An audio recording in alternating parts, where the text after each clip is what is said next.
Have a seat on your porcelain throne. It's time to talk some shit on the Powell movement.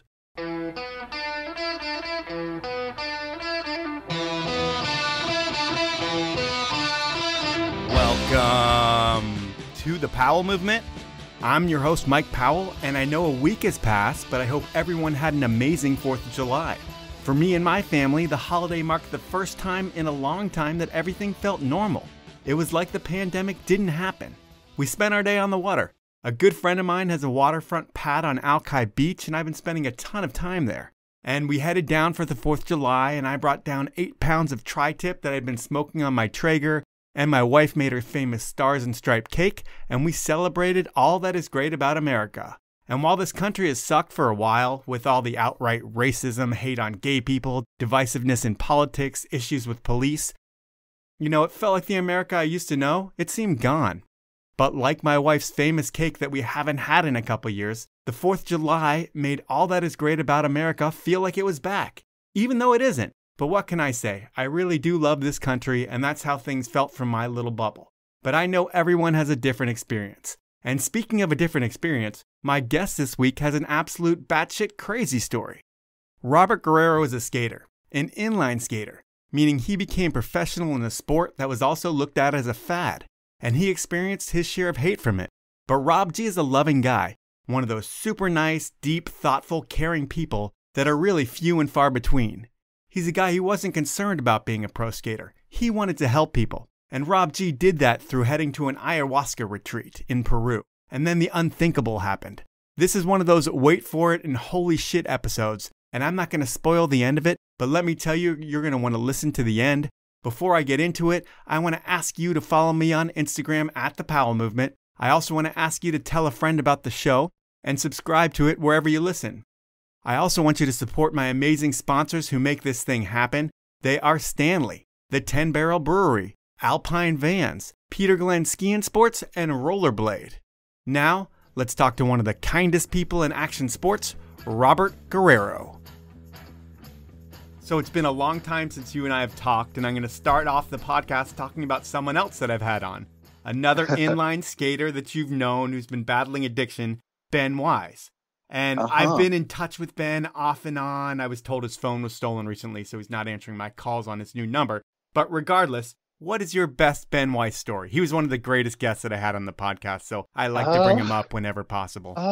All I get is like a kind of rush of like an accumulation of all the moments he's hyped me up in certain moments of my life. But one of the last memories I can think of was when I was in Reno and I was doing a really big kink ledge that I had been told only one other person had done, or maybe nobody had done it. Mm-hmm. And he was there hyping me up so hard the whole time. And just his energy was just so like nice to have there because he's just so raw and honest. That's what I always kind of loved about him. I haven't seen him in, I couldn't even tell you how many years, but that kind of is what comes to me. There's like a lot of love in him and support. And that was my overall experience of Ben Weis, and excitement. And of course, like a little over the top, but like, I think sometimes when you're just yourself without any kind of, filters or anything, there's like side effects kind of that come with it, with just like being truly yourself in that way sometimes. So yeah, I mean, I love Ben. Yeah, he's an amazing dude who definitely had highs and lows, which I know you experienced, from the best trick Ben guy who was going to try the craziest thing that no one would ever want to try, wearing like the stupidest motorcycle helmet or something on just because that's who Ben was. He took that same mentality into drug use, and it didn't really serve him well, but it came with some great stories for the podcast, and he's finally cleaned his life up, which is good. Really? Yeah, I saw him in Denver over a year ago now, before COVID really hit, like in the February before it hit. And I will say it was tough to see him, where I almost came to tears because he has changed a little bit. You look at him and you can see that time has weathered him, but he was still like the Ben who would take the shirt off his back. He gave me a brand new Coach passport holder, and I don't know where he got it, and I didn't want to ask him where he got it, but I wasn't going to not accept it from him. It was typical Ben Weiss, you know, just like the Midwest kid who would give you the shirt off his back and a great dude. He fell on hard times, but he's gotten his life back together. But we're not going to talk about the Midwest because you're not even from there. You're from San Jose, California. Yeah, but actually, just to say one thing. Okay. The Midwest has been a humongous influence in my life. Like, when I was growing up skating, it was all the Midwest skaters that really influenced what I did and my style and what I choose to skate. And I'm from California, like home of, all of the kind of legends growing up, Arlo and all these dudes. And it was actually the Midwest that influenced me in incredible ways. So I just wanted to say that. And also through Lake Owen Camp, which is not around and hasn't been around for a long time. But that was like a refuge for me for like 8 years. That was like Woodward away from Woodward. It was kind of like the second Woodward in the middle of the country that people went. It was like all the Midwest. It was where all the passion bladers were. And Woodward was more the Hollywood blader place. Yeah. Yeah. It was like a mini family Woodward. It was really awesome. So that shaped you a bit, but you are from San Jose, and there's a huge scene there as well. And while I've known you for a long time, I've only known you as Rob the Skater. I never really knew you for what your life was or your upbringing was other than skating. So is it mom, dad, sister? Is that kind of how it starts? Yes, mom, dad, sister. I grew up with like cousins and aunts and uncles around in San Jose. But I just basically grew up in the streets of San Jose. Yeah, well, your parents get divorced at a young age, right? When you're pretty young? Yeah, when I was 2 years old, that happened. So that's normal for you, is having two different places, though I think you live with your mom. And while you don't have a traditional upbringing because of skating, because I'd say that changes a lot of people at your level, were you guys rich, poor, average? What was the life of Rob G in that respect? My mother was such a badass. She was like an incredibly hard worker, and she worked like corporate jobs to raise me and my sister. She basically raised me and my sister by herself. Okay. We were kind of like, I guess, average. I had everything I needed, and I felt like I was doing well. I mean, I always had like good clothes, and I was always playing sports. My mother always put me in sports because my energy was just always like crazy all the time. So I was able to do everything. Yeah, you had a regular childhood, and then I'm guessing that your mom's working all the time. So when you say you grew up in the streets, it's like you get home from school, you can grab your skates, do whatever you want. You're not going to see your mom till 6:30 when it's dinner time? Yeah, kind of. I was also not too interested in school, so my like grades kind of sucked a lot of the time. So I would have restrictions. But I would sneak out and like go skate around the neighborhood. And are you playing hockey a lot at that point too? Well, roller hockey. Because that was a big thing back then, roller hockey. I mean, that's how it was really big. Everyone got into it. Roller hockey is what segued into grinding and stuff like that. There's a middle school I used to go to, and there was a group of like older college guys that used to meet at this tennis court and play hockey. They would bring goals. And so me and my friends started playing with them, and they would like rough us up, and like they weren't easy on us, but we enjoyed it. And we used to play every single Sunday. Let me see what else. What was the original question? I was just kind of you getting into playing hockey, because that's kind of how everyone seemed to get into the sport. It was on ESPN, was roller hockey. So everybody would get a hockey stick and start playing. And if you're going to be a good hockey player, you have to be a good skater, because you have to figure out where the puck is and be able to turn on a dime. And that's what kind of developed a lot of skaters, especially those first and second generation skaters, was the whole hockey element to it. But you're also playing team sports. And by the time you get to high school, is there a crossroads where you need to pick between team sports and skating? Oh, yeah. It's probably one of the biggest turning points of my entire life, actually. Like one of them. I used to love playing football. I was a running back, and I used to love playing football. And then I got to high school, and I played my freshman year. And I did well, and the varsity coaches, I guess, were checking me out, and they wanted me to play varsity in my sophomore year of high school. Which is a big deal. Yeah. And I was just like, okay, that's what's happening. But then they were telling me, you got to work out every day in summer. And I was like, what? And I started doing that for maybe just like 1 week. And I was just like, this sucks. I want to be skating because up until that moment, I just had this really nice balance with sports and skating. And this kind of disrupted that whole thing. And my friends were just like giving me shit all the time because I'm missing out on all the sessions. And one day I just like cracked and I was just like, okay, I don't want to do this. I want to skate. So I just stopped going and I stopped playing football.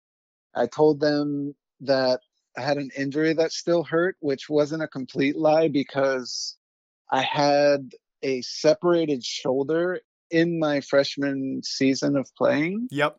And they were telling me not to go to the doctor and to just keep playing. And it sucked because it hurt all the time. I also had a bone that was about to break off on the side of my foot. And I was like telling them this, and they were just like, oh, you got to keep playing. Like, don't go to the doctor. They'll tell you to stop playing. And I also thought that was kind of like a dick move, you know? Yeah, you're a kid. Yeah. So I chose not to.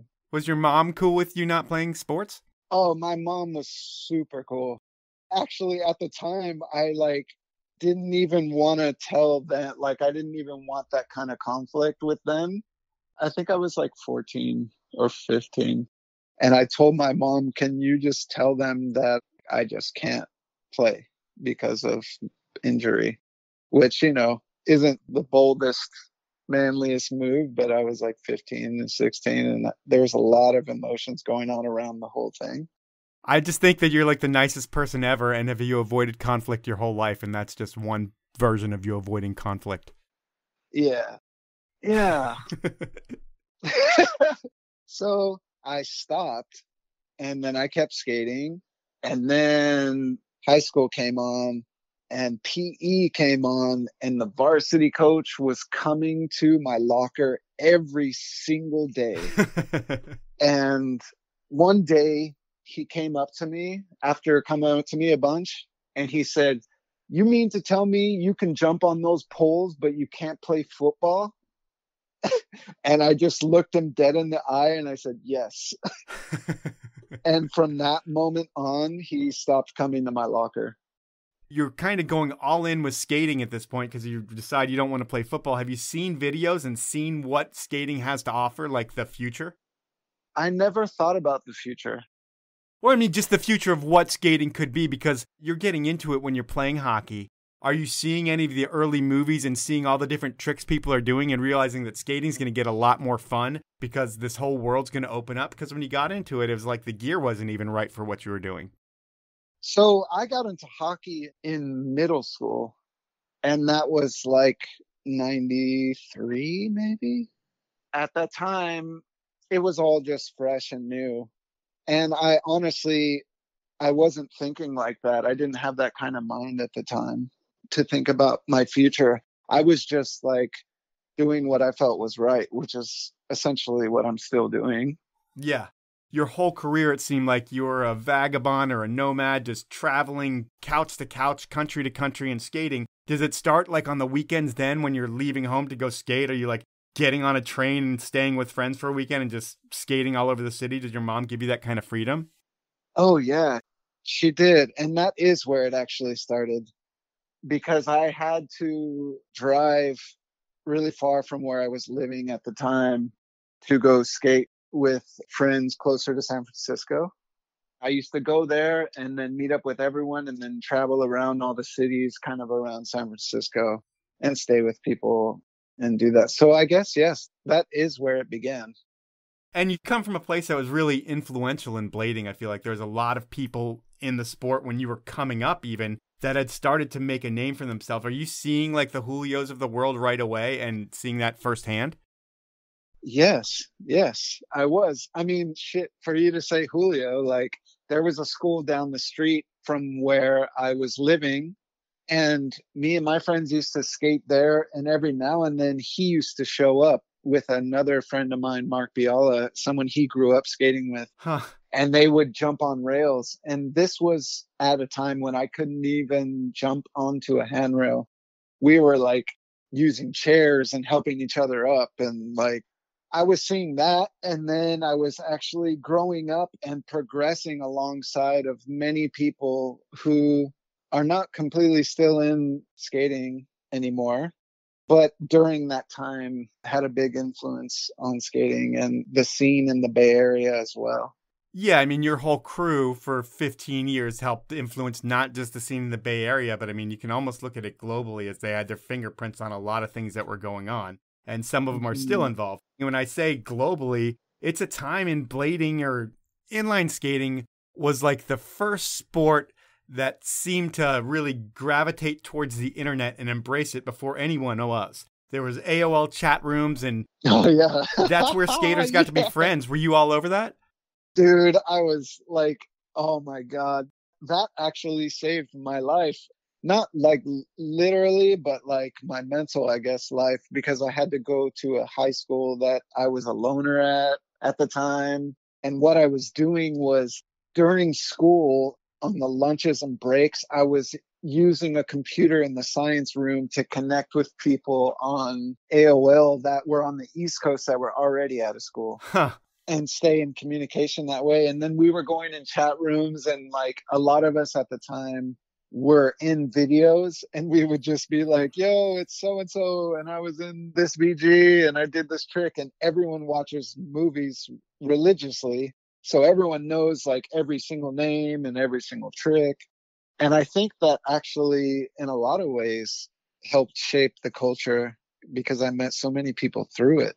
You had a lot of friends that you met online that you would go skate with in the future, like hundreds, right? Yeah, like freaking hundreds. And it might have sounded weird back then that you were having friends online because it was so long ago. But like I said, inline embraced that culture so early, and it wasn't weird within skating. And that's why places like BMAG were just blowing up with just hundreds of thousands of users, it seemed like at that point. And everybody's making friends online. And like you were saying, there was videos and everybody getting tricks in videos. And Dave Payne, he was the kingpin of all the video series back then. He had VG and his Battle My Crew series as well, gave people like yourself an avenue to kind of find a place within a sport. And what did VG and Battle My Crew mean to the sport back then? VG was always something that kind of updated everybody on like what's happening and what people are doing. So it felt like it was a way to directly connect the crews that were at the time the ones that were skating and pushing it in their cities. And I think what happened was it pushed it even further because it was like a more direct access to the individuals and what they're doing. I think it was a huge boost, those VGs. I remember them being exciting and being on the phone with my friends and talking just about putting that together and like our crew, you know, and like this is what we're doing, and we want to show everyone kind of where we're at in comparison to where everyone else is at. It's time for my first sponsor break, and the 10 Barrel Brewery has done so much for action sports since they started brewing the Northwest's best beer in 2006. But what they've just done is truly game-changing. They've introduced a new German-inspired Pilsner to their lineup, and while Profuse Juice used to be my favorite, I love this Pilsner and will be drinking a lot of it this summer. It's light, refreshing, crisp, clean, and it has an aftertaste that I can't quite put my finger on, but it reminds me of drinking beer in my 20s, and that's awesome. It's tasty, it's nostalgic, and it's what you should try next time you're at the store. You can find out more about 10 Barrel, their events, their athletes, and the all-new Pilsner over at 10barrel.com. My next sponsor is Alpine Vans. They're the brand that Cody Townsend trusted to build his vehicle for his 50 project, and you're going to see a lot of that this fall. And you know why Cody went with Alpine? Because they produce the highest quality builds out there, and they get it. They know the features needed to live comfortable without sacrificing anything because they know the adventure life firsthand. From living at the ski resort to bike trips to surfing, Alpine knows what it takes to make your vehicle more than that. They make it your functional home. Even with the electronics shortage right now, Alpine has an inventory of 8 vehicles ready to turn into your dream adventure mobile. You could have one in your driveway in 90 days. To start the process, head on over to alpinevans.com and check out their impressive quote builder, which asks you the right questions to make sure your build is both what you need and what you want. So change your life and change your adventure. Head on over to Alpine Vans. My final sponsor is Stanley. And if you aren't ready for your camping, hiking, and general outdoor adventure needs yet, it's time to get on it. And you and yours deserve the best stuff out there. And Stanley has been setting the industry standard of innovation and quality and getting you out there since 1913. By listening to the Powell Movement, you're going to get the best deal you'll find on all Stanley products anywhere. It's through this podcast. I'll get you 30% off everything Stanley. All you need to do is head on over to stanley1913.com, go shopping, and use the code drinkfast. That's all one word, all lowercase at checkout, and you'll get that deal. Spend over $100 and I'll throw in a limited edition Powell Movement beanie. So please support the folks at Stanley and make sure you're dialed in for the summer. Those are my sponsors. Now let's jump back into the podcast. And your crew, when you say it, I think it probably got formally named around the time of VG12. I think Battle My Crew is 1999, but you guys are a crew before that. But that's when you put the name to the crew. And while trick names in skating have been notoriously questionable over the years, your crew has a questionable name as well, Juice Sucka Fools. And how does that name even come up? Because when you're 14, it's probably cool to call yourself that. And it might be cool nowadays, but it's weird when you're like 30-something and you're calling yourself Juice Sucka Fools. Oh, yeah. You go JSF at this point. Yeah. So I can tell you the exact moment it happened. This was back when cordless phones were just coming around, and happening. And I was on a 3-way conversation with Eric Garcia and Jared Majors. And we were talking about what the heck do we call each other? And I was like, well, what words do we use the most? and that's what we came up. And, at the time, you're like 14 and 15. You're like, yeah, we use these words all the time. They're cool. Yeah, like you want to get fired up for a trick, you need to get juiced. And then you're just calling each other a sucker or a fool all the time. Yeah. So, yeah, it definitely didn't age well.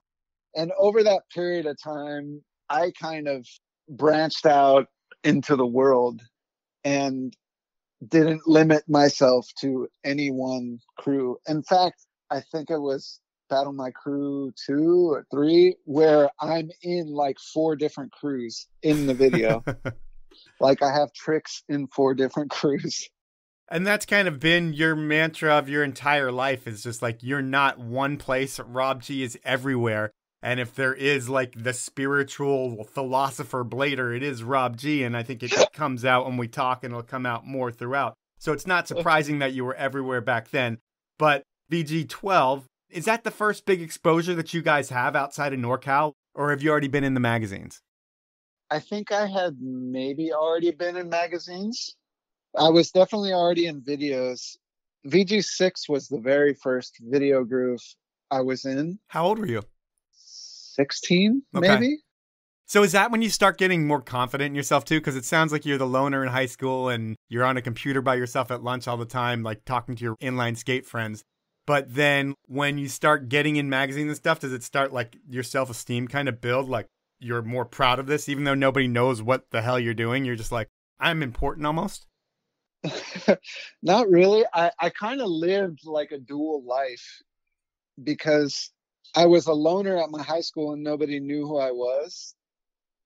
And I didn't make friends. And then I would go on Friday to San Francisco and there would be like 40 people skating and something would kick in and I would just get juiced. And I would start being able to skate in ways that even surprised me at the time. Every Friday and every weekend, I was doing that. And it was just something about the energy of the session that is what pushed my skating. Because I always skated really good in big sessions and my friends pushed me. I kind of feel like I learned how to have confidence in myself through that because it just happened and I kind of proved it to myself. It makes sense because when I think about your career, I think, I don't know, were you ever an ASA pro? Because that's like the contest pro and you had to qualify for that, but I don't think you ever were. No, not at all. And so that's like high school, like showing off in front of people where you have to qualify. But like street skating's more what you grew up with. Friday night skate, no pressure, just do your thing and just feed off of the energy of others. And I feel like that's why you did well in those environments. But when you got into a contest situation, because I'm sure you did compete here and there at some points, did it freak you out when people said it's time for Rob G to drop in? Did the nerves get to you and pressure? Because you can skate a park. You lived at Lake Owen. I know you can skate them really well. All of a sudden, at some point in my life, I started to get this kind of newfound confidence. And I was having contests come into my life, and I just felt like I could win them. So when they would come, I would get this feeling before them like, I can win this and I want to win this. And then I just did. And that went on for like a brief period of time. And I like won some IMYTAs. I did well in some hoedown contests and some other contests. It was like something just opened up. But those are more session style. Like those are exactly the contests that aren't ASA. Even the hoedown, okay. You're at a skate park, but it's pretty much a session. You're going spot to spot, it seemed like, within those parks. And then at IMYTA, it's a bunch of people drinking, smoking, enjoying like the whole scene of inline skating, and then you guys skating and killing yourselves. But the pressure of like being at a street course with TV cameras and Rob G dropping in 5, 4, 3, 2, 1. I mean, I don't know if it ever got that far for you. I don't even know what that feels like. I never did it. Okay. Did you ever do the amateur circuit at all? Because I figure that everybody kind of messed around and competed back then. Even if they didn't do well, it was just something that people did. You know, there were 2 kind of local contests that I remember doing, or there was a few actually. And there was a skate park and a group called Team Adventures here in Northern California. They would bring ramps and have contests in various places in the Bay Area. So I did a few of those, and I didn't do so well in those. So what I guess I'm trying to figure out is, you came up at a time where there were these contest series, and all your friends seemed to be doing them, even if they didn't qualify for the Pro Tour. But you must have never, I mean, you were always been looked at as just a pure street skater. But at the same time, you never even attempted to skate park at all or to do the park contests. And was that just calculated? Like, you don't need that? So me and my friends were like hardcore street skaters. And I think it was because we just didn't have any skate parks at all. But we kind of like looked at skate park skating. We looked down upon it, actually. We were like, 13, 14. And we kind of had this like thing about skate parks. So we were just like, that's not cool. Like, that's whack. Street skating is like what's real, that kind of thing. Yep. So I think that's what actually deterred me from really getting into it, because I held on to this kind of view of what skate park skating was for like those really early years. Yeah, it just wasn't cool to you. Yeah, it just wasn't cool. And if you were really good at skate park, you were like a park rat and that whole kind of thing. Mm-hmm. But there's still contests for you. Like you said, you won 2 IMYTAs, and those were totally different type of contests and street contests. Can you kind of put into words what those events were like so people that don't know anything about them can figure it out? Well, we were able to manage to probably get hundreds of people out to street spots like schools and just kind of take them over and have a contest, like a full-on contest with music and lots of people just like hanging out like it was just a session. But there's like hundreds of people taking over the streets, essentially, like really taking them over and having a contest for ourselves, kind of like doing what we want in the streets, which, we weren't doing anything bad. We were just skating. But on the kind of like technical side of things, it was, most of the time illegal. Lots of property damage, lots of underage drinking, lots of smoking, lots of stuff adults don't really like. But either way, they were cool contests that were core, underground, yet you could make a career on winning an IMYTA, I feel like. I mean, you didn't. You made a career on doing a lot of different things. but it was one of those things where if you won one, there weren't many, and you won 2 of them. Yeah, they were kind of like the contest you wanted to do good at because it was just something so special and different and street level. Yeah, when they happened in your career, I feel like there's one breakout year, which is 2001, where everything comes together for you. So you have the IMYTA in Detroit, which is this huge street contest that you win with a trick that is just ridiculous. We don't have to get into the details about that because only 10% of the audience is going to even know what it is. But you were able to win a contest off of that, and everybody blows up. But the funny thing to me is you've won this contest. You have a segment out in VG-17, which is like the biggest profile you can possibly have in any movie in skating at that point. And every skater in the world knows who you are. But I don't even think you're a pro yet. How does the whole pro thing happen for you? Because at that point, you should be like a paid dude who doesn't have to worry about life, but you're still like couch surfing it and have no money coming in. You're lucky to get free skates almost at that point. So 2001, is that around when you get to be a pro? Yes, I was an amateur for Razors, and they were going to do a tour. And so we were on tour, and I was still an amateur. And during this whole tour, I'm just feeling like, yeah, I want to win this contest. And the contest is at the end of the tour. And so we're skating and skating and skating on tour. And then I win the contest, and then that's when they decide that I'm someone that can be considered pro. Right. So that's kind of what started it, essentially kind of being this word pro. Yeah, so what does that even mean? Because when you're an amateur in snowboarding and skateboarding, amateurs, I think, make money, and they don't in skating. I think they get free skates, if that. Then when you get to be pro, does it come with a contract and a travel incentive and like the luxuries of being a pro, or is it just still scraping by with a little bit more?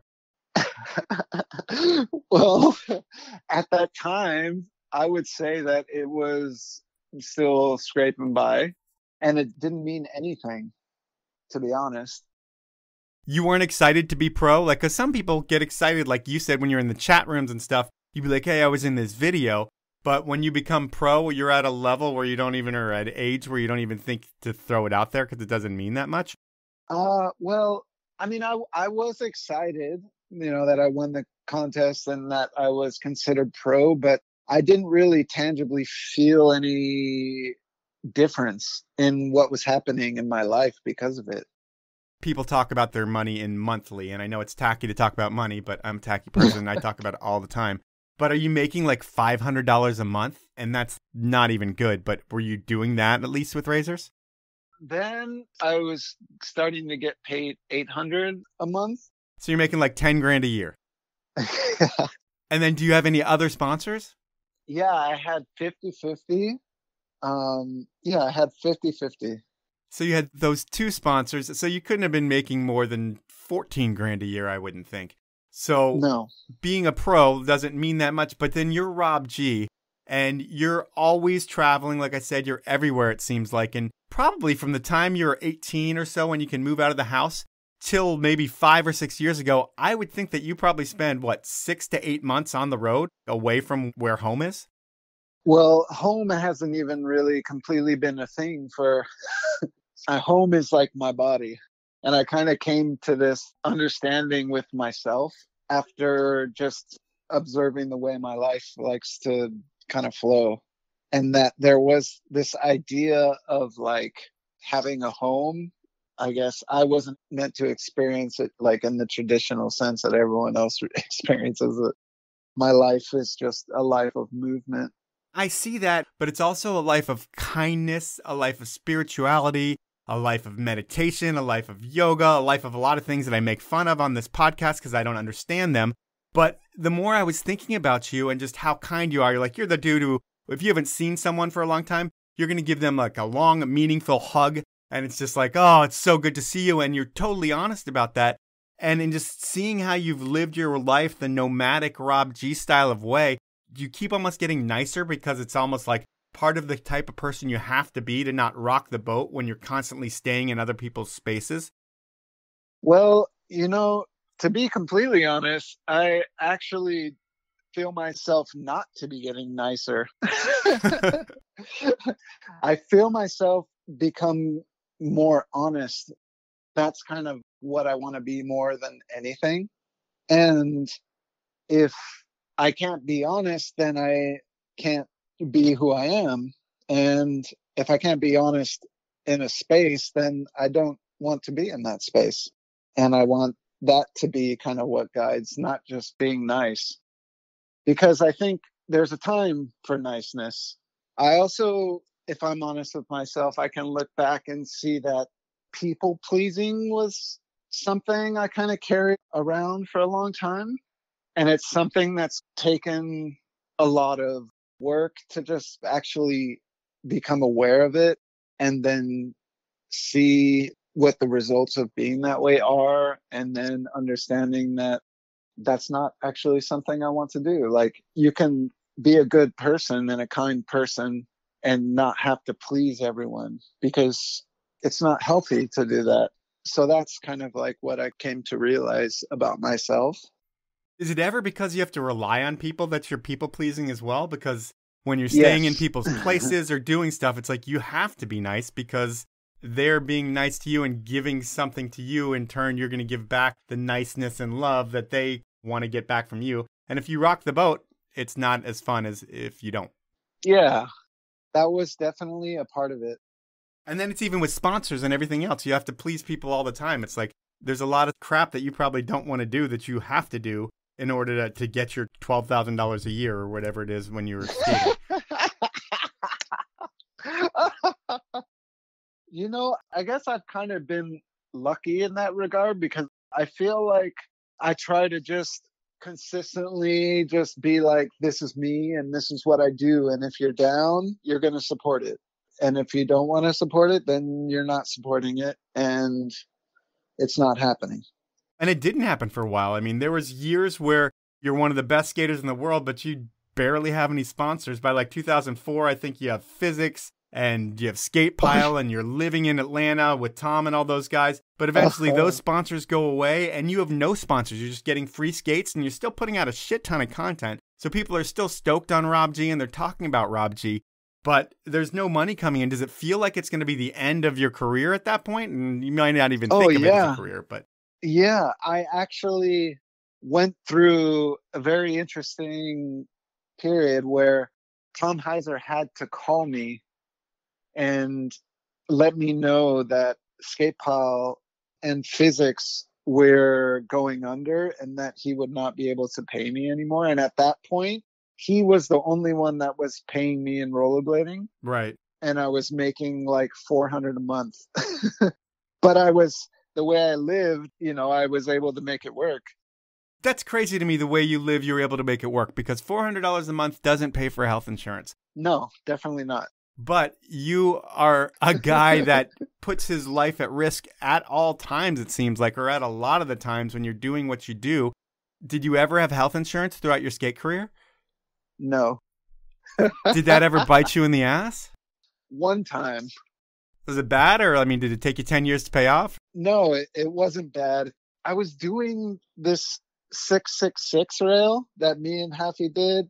Which people should know you from that. That's like the longest rail like almost ever done or something. And yeah, you almost called the shot like Babe Ruth too. You're like, he's going to do it and then I'm going to do it. Yeah. And one day, I was sitting with Haffy in Dave Payne's house and he was like, you want to go skate that again? And we go to skate it again. And of course, it's Chris Haffy and he just fucking does it. And I'm like, oh man, I want to do it right after him. And so I start, but then I fall off onto the dirt side and I stretch out my arms to catch myself. Uh-huh. And when I reach down, there's a stick and it just stabs into my hand and then kind of rips out. And I had this huge hole in my hand. And I wasn't sure what to do because I didn't have health insurance. And I was just like, I don't know what to do. It was a really big hole. And my friend was like, you should go check it out. And I didn't feel like I wanted to, but the kind of pressure came on. So I went to the ER and waited. And then all they did was clean it. which I had already done because they said they couldn't sew it closed because it had been too much time. And all they did was clean it, and I got a bill for $500. Well, that's not that much. Yeah, it's not going to break you for life, but yeah, it sucks. Yeah, that was about as bad as it got. It's time for my final sponsor break, and for over 60 years, Peter Glenn Ski and Sports has been getting you out there with the best gear you can find in-store or online. And they're always giving something away. This week, they are giving away the massive yet lightweight North Face Recon backpack. And it's easy to enter. Here's what you need to do to enter the contest. 1. Make sure you follow Peter Glenn Sports and the North Face on Instagram. 2.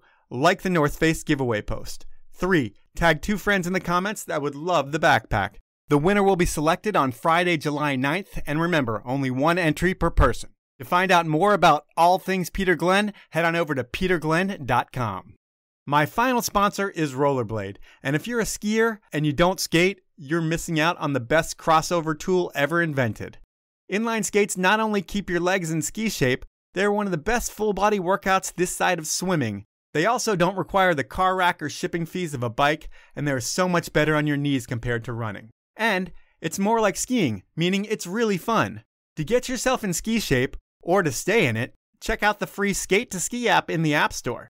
It'll have you skating all summer and ready for ski season when the snow starts falling. To find out more about the app and all things inline skates, head on over to rollerblade.com. Those are my sponsors. Now let's jump back into the podcast.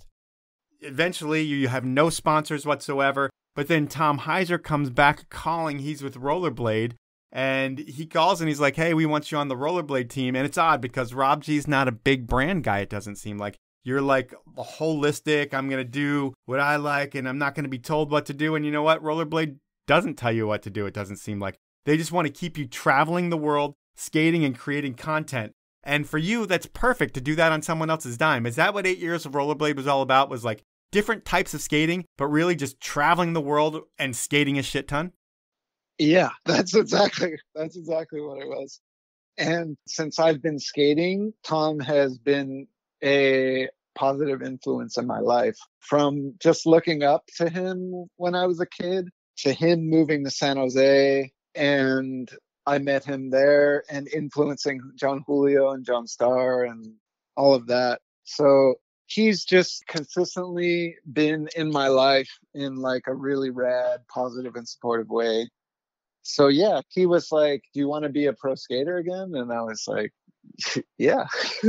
I had gone 4 years just traveling around and living life and skating also, but no sponsorship. And I think I made like 3 sections with Lonnie Gallegos in that period of time. And then Tom was just like, hey, I'm working at Rollerblade now and I'm putting together a team. Do you want to be pro again? And I was just like, yeah. And that's amazing. You get 3 pro skates out of that deal, which is like something that no one can ever take away from. You can hang your hat on that. And they sent you everywhere. And I'm going to guess that it wasn't Rollerblade that was done with you. They were probably stoked on you because they could bring you to a marathon and you'd skate it and you'd finish in the pro pack. Because it was crazy. You'd show up never skating Duluth or any marathons before. And you're like, yeah, I'm going to go for it. I'm going to try to go to win. And it's like, you're going to try to go win. And you were what, like probably a minute or 2 off the main guys at that event. And they could bring you to their sales meetings and you could talk about their marathon skates. You could talk about their aggressive skates. And you were just a wonderful addition to their program. But eventually it wasn't like they were looking to get rid of you. It was just like you, hippie Rob, and I will say hippie for lack of better term, are into meditation and are into yoga and are into all these different things. And you want to expand your horizons. Is that how your career ends? Yeah, I had really felt the call to spend time in Peru. And when I really feel like doing something, I do it. And there's just no like kind of like ifs, ands, or buts about it. If I really feel something that I need to do, I do it, regardless of what's happening. And it wasn't a super easy conversation to have, but I had it with Tom, and he knows me, this, I guess, as you would say, this hippie Rob, I guess. So he was understanding, actually, which I thought was really incredible. And I was like, I don't know if this is the end of me being a pro skater, but this is what I need to do. So this is your next path, and you're going to go to Peru. You're going to go to a spiritual retreat center. And I guess that helps people. And I think you live there for like 9 months. But I don't really understand. Like, how are you helping people? Are you working at this place? What does the whole thing mean? So I went there, and there is a retreat center that people from all over the world come to have an ayahuasca retreat. So most of the time people are coming because they're having some troubles in their life, or maybe they're just not quite understanding how to navigate their life. Do you get like people that are trying to quit doing drugs, people that have personal problems, and then maybe even vacation like drug tourists as well? Yeah, I mean, you get the full gambit of people and their reasons for wanting. I mean, there's lots of reasons that people have for wanting to go. And I've experienced essentially like all of them because I've been able to be with hundreds of people in that setting. So my intention with doing that was I really wanted to help in whatever way I could in that kind of setting with people who are wanting to come and spend time and kind of figure themselves out and what's happening in their lives. Because that was bringing me a lot of joy just to be a part of that experience and to help in whatever way I could in that setting. And I got a lot of joy from it. It felt like a privilege to play some kind of part in someone's life in that way. I've never taken ayahuasca, or I don't even know how you do it, but I'm guessing you have. Like, is it something that you drink and then you go on a trip for like 8 hours and you have people around you that are like making sure you don't lose your shit? What it essentially does is so much of our lives are being dictated by patterns which lie in the unconscious aspect of our minds that we don't even know are going on. Yet they're like running our lives and making our choices, and we can't see them. So what it can do is help to bring those things to your conscious mind so you can see them and work with them.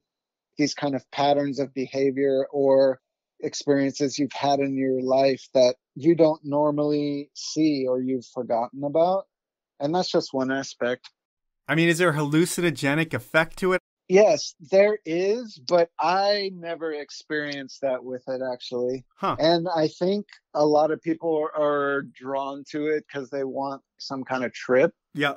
But I never was connected to that aspect of the experience, and I didn't have those experiences. Yeah, you were doing it in its purest form, but some people are going there just to like get messed up on ayahuasca.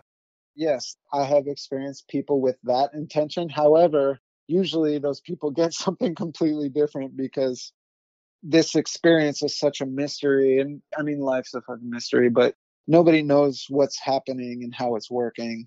But it's definitely having strong effects.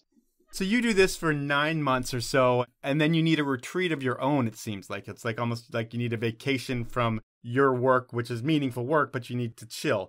So you go to another retreat space, and how do you even find that place? How much does it cost to go someplace for a month? Because I think that's your next plan is I'm going to spend another month somewhere else, and I'm going to be in my own world. Well, yeah, I spent 9 months at this one particular place in the jungle, and it's intense.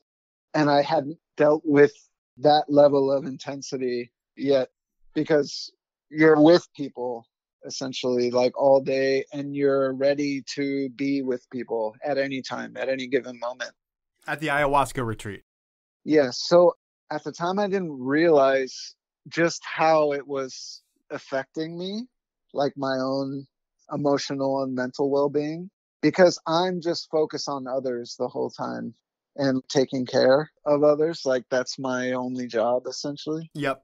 So it got to a point and I felt like it was not healthy for me. And I needed to have my own time to myself to kind of gather myself. And so there was a woman who was working at the place I was at, and she had her own place where she did retreats on an individual level. It's still ayahuasca, or is it just like meditation? No, it's just spending time in isolation, essentially. How many hours in isolation a day are you spending? You live in your own wooden shack pretty much the whole time, and you come out to have a meal, which at the time you were only allowed to eat fish and plantains.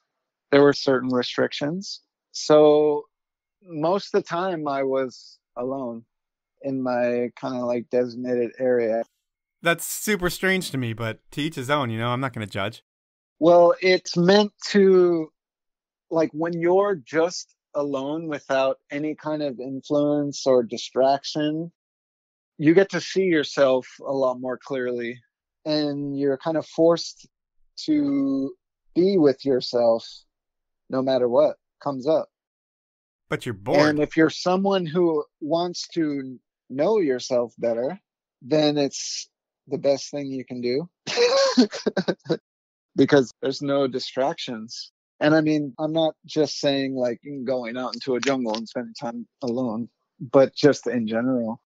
Yeah, I mean, you could do it anywhere as long as you're just by yourself and no distractions. Yeah. And I've spent so much time like that it's something I enjoy, and it's actually a way I like to live.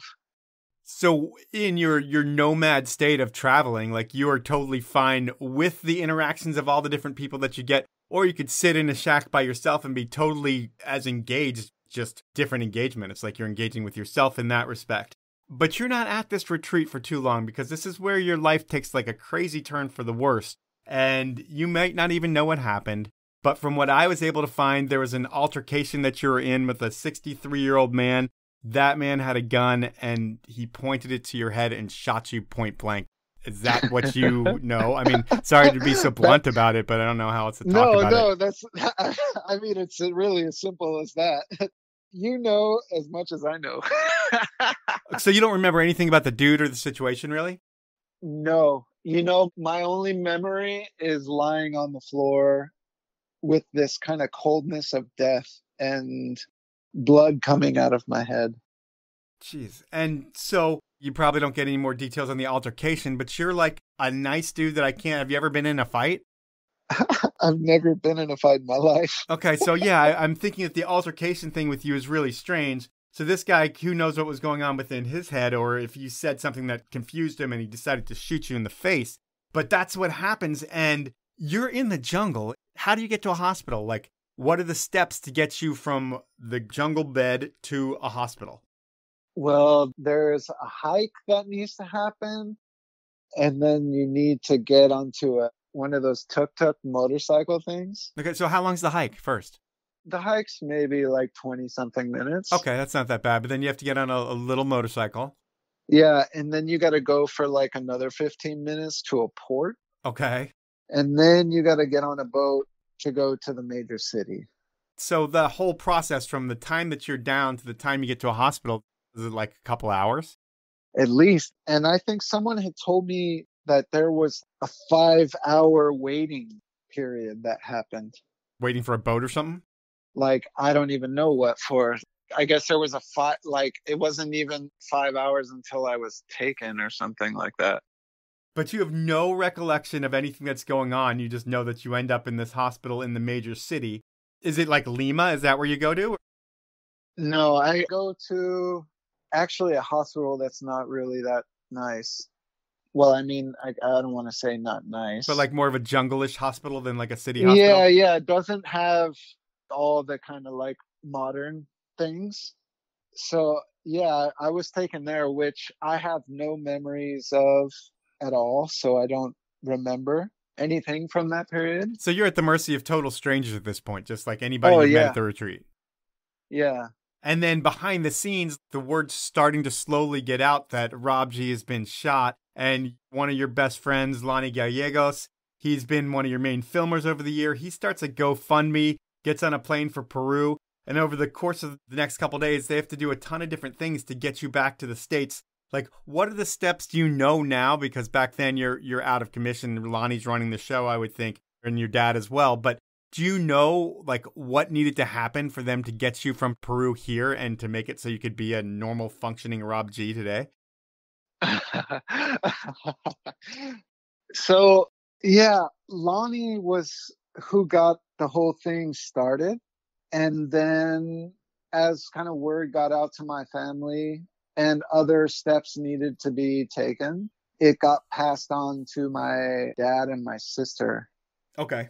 And then they started to work with it there and figured out that they needed to raise a lot of money in order to get a plane to actually pick me up and bring me back, because the facilities were not capable of taking care of my particular incident. They didn't take your insurance either? That's a joke. No. But they basically came to the conclusion that the best thing would be to get me back to the States, and that would cost a lot of money. So then they just started raising the money to get me back. Well, that was a miracle in itself, because there's a GoFundMe that was put up. And like I said, for 15 years, you've spent 8 to 10 months on the road, staying with different people, being their best friends for the week that you're there. And then the rest of their lives, they're going to love Rob G. That's not your intention. That's just what happens.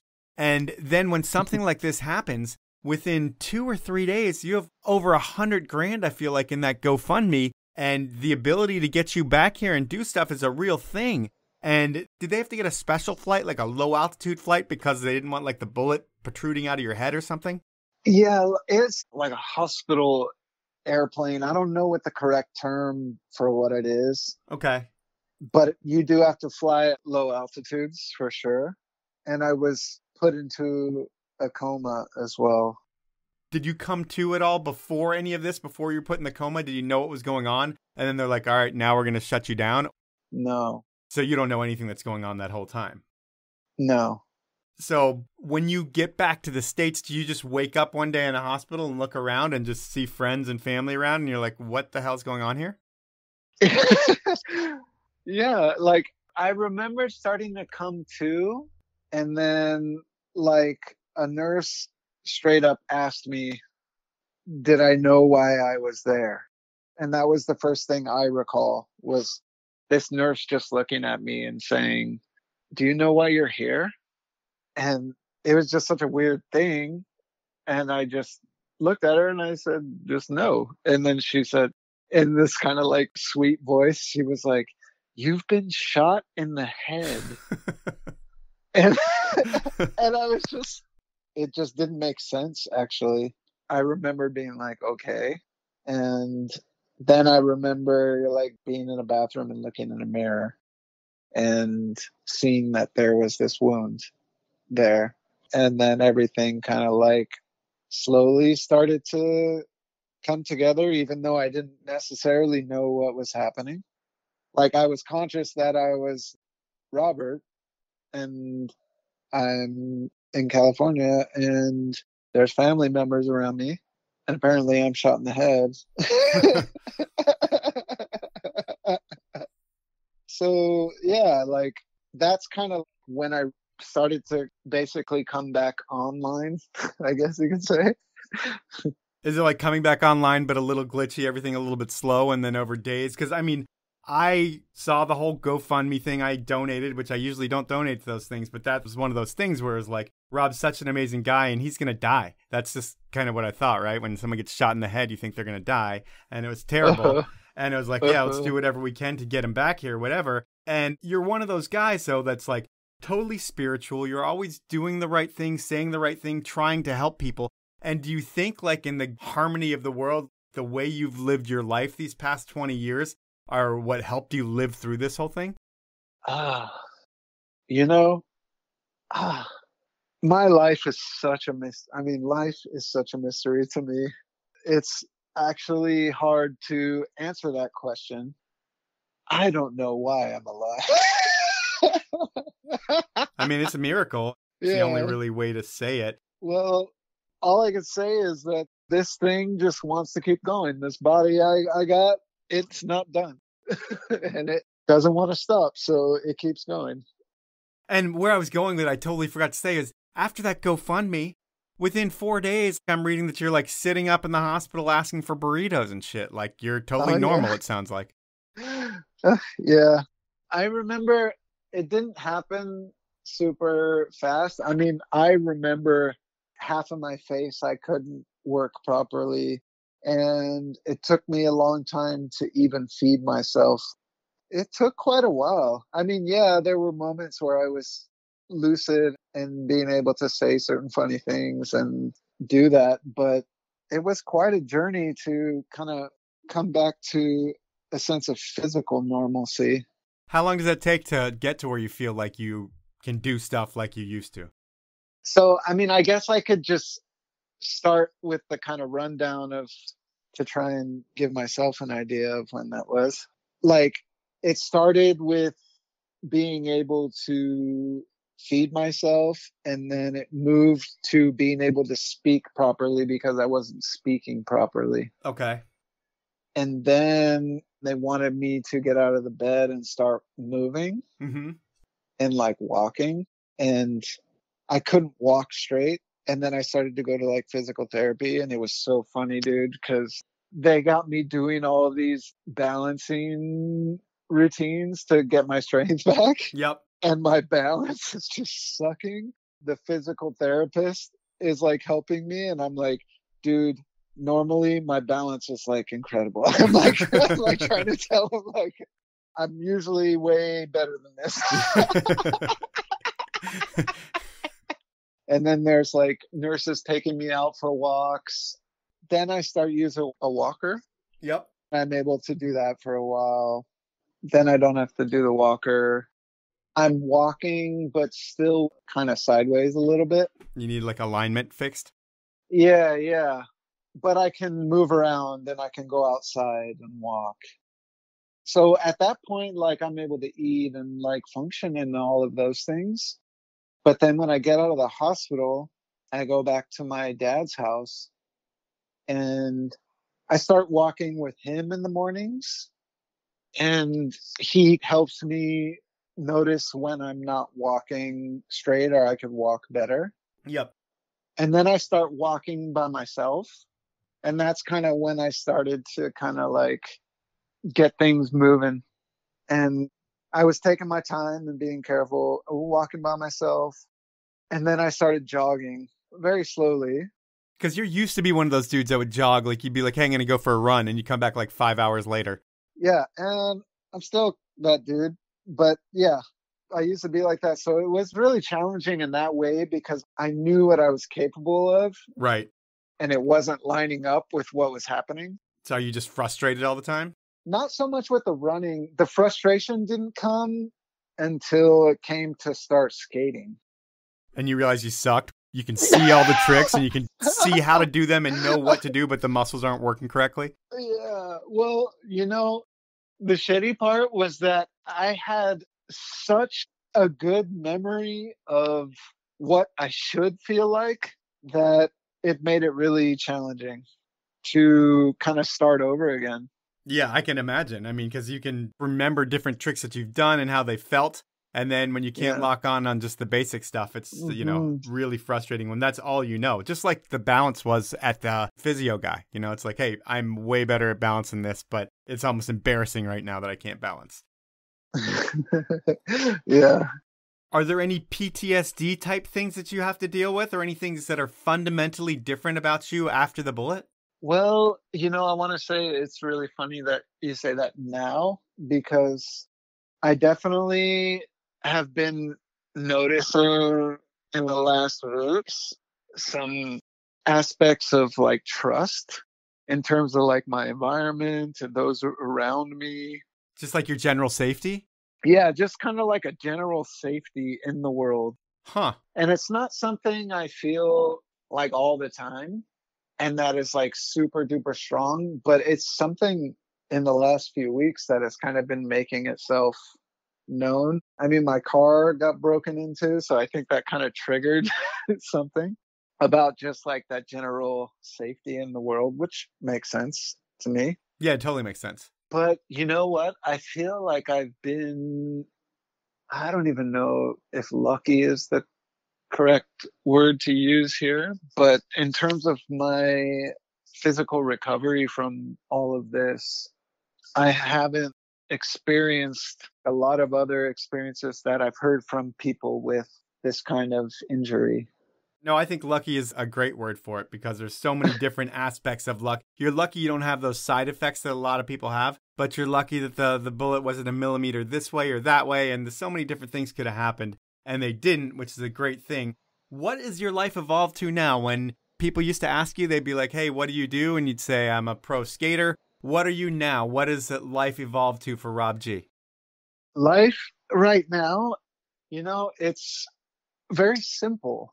I enjoy an extremely simple life and rollerblading. So you're still skating a lot? I skate almost every day. Oh, awesome. Unless like I actually need to force myself to take a break, I'm skating every day. And there's so many incredible skate parks everywhere now that have lights. So I just enjoy going to them. Now it's a time in the podcast for a segment that I call Inappropriate Questions. And okay. I get a friend of yours to ask 3 questions, and they can be anything. And Tom Hyser, he's a guy who sponsored about 15 years of your life with friendship, family, contracts, and a whole lot more. Tom's asking the questions, and I'm going to go with Tom's first inappropriate question right now. Rob, what's the strangest place you've ever stood on your head while being naked? I've never done that. I can't recall myself ever doing that. Well, you were shot in the head, and you might have forgotten this one. It might have gone with the bullet. But Erin, Tom's wife, said she walked in on you when you were living with them on your head naked. Oh, shit. I don't remember that ever happening. Well, the beauty of it is, and it's not beauty, but you can always say, I just don't remember, and you have an excuse why you don't remember. So we'll leave it at that. Rob doesn't think he's done it, but Erin Hyser has pictures of it, but we're not going to post them. Let's go to question number 2. No, she doesn't. No pictures. Well, it was an interesting time living with the Hysers. That's all I can say.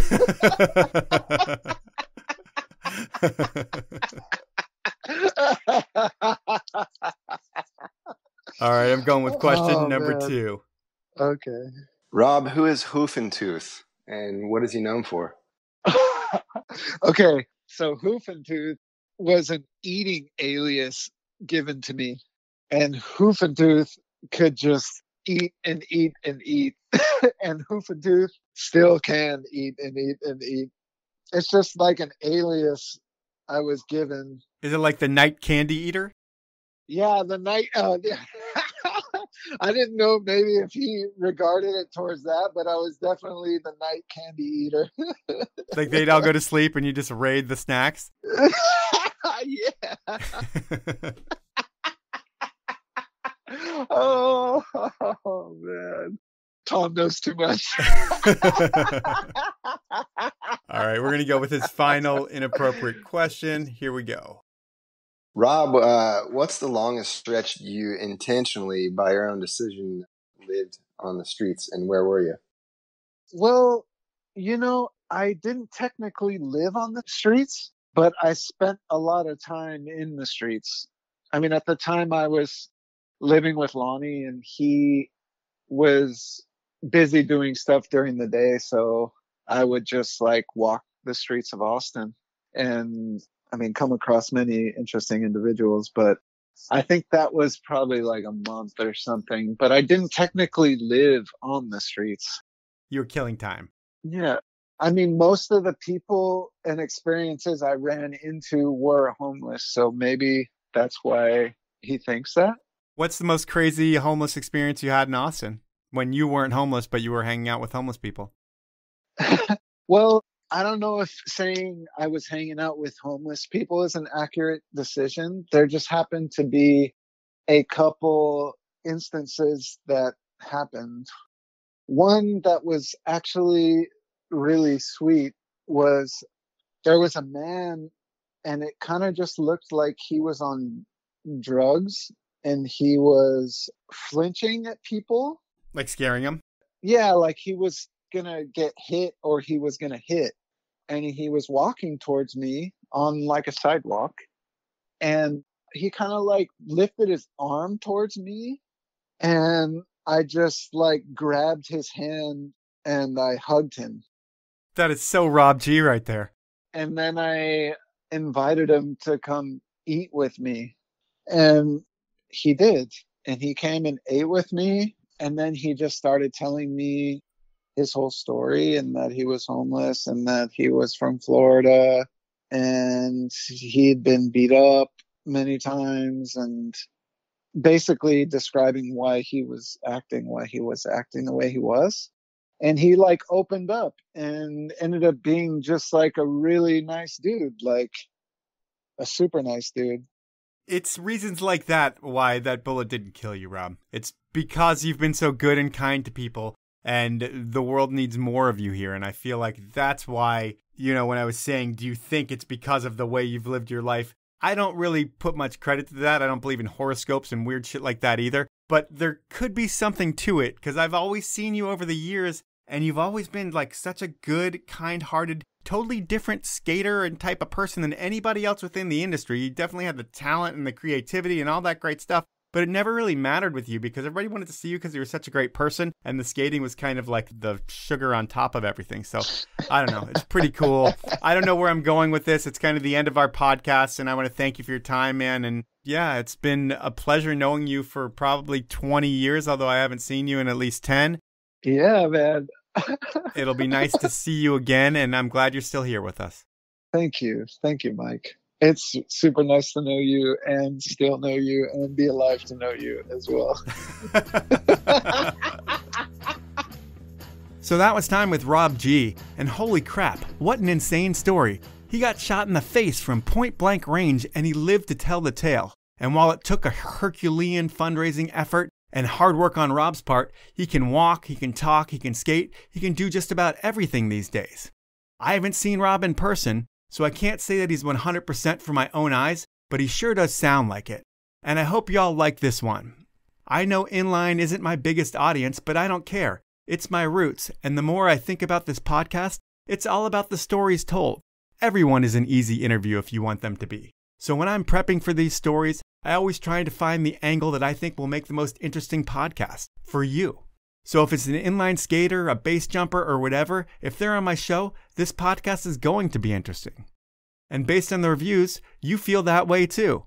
Looking at them, I have about 650 5-star reviews compared to the 10 1-star reviews that I have. And while I don't think about the 650 good ones, I focus on those 10 bad ones because they annoy me. So if you're going to rate me with 1 star, please put a review up there too so I'll know exactly what you don't like about the show. Because most of these ratings and reviews, I got these before I started doing the review of the week. And what is the review of the week, you ask? Well, it's where I read my favorite user review or my least favorite user review live on the show, and whoever writes the review that I read, well, they get a free beanie. And here's what I have for this week. It's a 5-star review from Spencer BS, and it goes, Mike Powell has so many industry connections. It's crazy the people he gets on the show and how he gets them to share. I'm always happy to see a new episode come out because it's usually a name I recognize and want to hear their story. And for the names I don't recognize, there's always an interesting angle on what that person has done in the ski industry.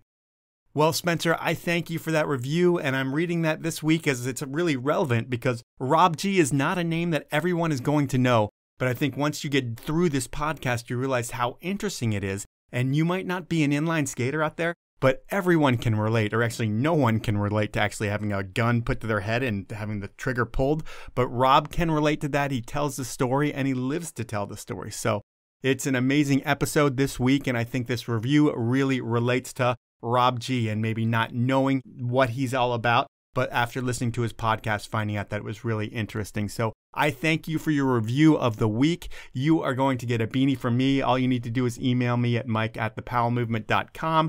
If you want to get a free beanie, all you need to do is send me in a review. And to submit your review, here's what you need to do. First, hit the podcast icon on your smartphone. Second, search for the Powell Movement. Third, click my logo. Fourth, scroll down to where you see the stars. Fifth, click how many stars you think I deserve and write a review. It takes about a minute and it's greatly appreciated. I also appreciate your time. Thank you very much for listening to the podcast. I hope you've enjoyed it and I hope you support my amazing sponsors who do make this thing happen. They are Stanley, the 10 Barrel Brewery, Peter Glenn Ski and Sports, Alpine Vans, and Rollerblade. Have a great week, everyone.